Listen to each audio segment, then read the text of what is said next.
public service na po tayo kasama of course Dean Mel Santa Maria na magbibigay po sa inyo ng libreng payong legal. Abay, 5:39 na po bilis-bilisan po ang kilos. Kami rin ni Dean Mel, bibilisan namin. Ayos lang. Ayan, kausapin na po natin ang ating first caller na si Lisa Gayap. Good morning sa iyo, Lisa. Anong maipaglilingkod sa iyo ni Dean Mel? Hi, good morning po, ma'am. Good morning. Morning. Sige po. Ano mo ang tanong nyo?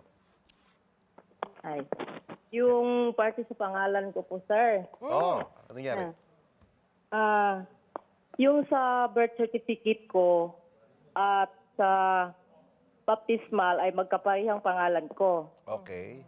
So pag start ng pag-school ko sa grade 1 ay iba ng pangalan na nadala ko doon. At hanggang ngayon, ibang pangalan ko. Hindi pareha hindi katulad yung sa birth certificate sa baptismal. So iba, ang ibig sabihin nyo ba, Aling Cheryl, oo, yung unang pangalan lang ang nagkakaiba? Hindi. Yung buo? Baptismal at saka birth certificate magkapareha. Okay. Pag grade 1 ko,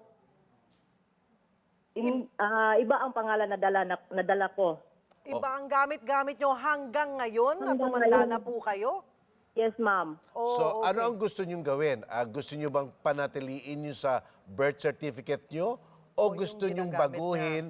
Oo, yung ginagamit nyo ngayon na yun na ang ilagay sa birth certificate nyo. Yung ba ang gusto ninyo? Ang gusto ko po, yung pangalan ko na nadala ko na. Okay. Wala akong problema yan, Cheryl. Kahit na pati ba apelido, iba? Hindi naman siguro. Ay, hindi na, ma'am. Yung pangalan ko lang. Pangalan na. Okay. Sige, paano yun? Dean Ano Mel? na po yan? Pinasimple na po ng batas natin ang pamamaraan para pagbabago dyan. Dati kasi, Cheryl, pupunta ka pa sa korte dyan. Magkakaroon pa ng bista, magkakaroon pa ng desisyon ang korte.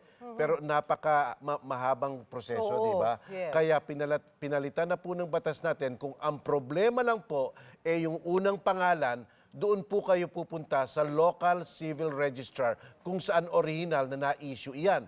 Hindi po sa NSO ang punta, hindi po sa Philippine Statistics Local Authority, civil. doon po sa ilalim sa local civil registrar kung saan kayo pinanganak. Iyan po yung opisina doon sa munisipyo na nag-i-issue ng birth certificate. At diyan po kayo mag-a-apply ng pagbabago nung unang pangalan nyo. At ang sasabihin nyo nga, sapagkat ang ginamit nyo pagkatapos ng inyong pagsilang ay iba na at lahat ng dokumento nyo ay yun ang gamit nyo, nakakadulot ng pagkalito, kaya gusto nyo nang itugma yung pangalan nyo ngayon sa pangalan sa birth certificate at aayusin po yan doon sa level na yon sa local civil registrar. Iyan po ang proseso.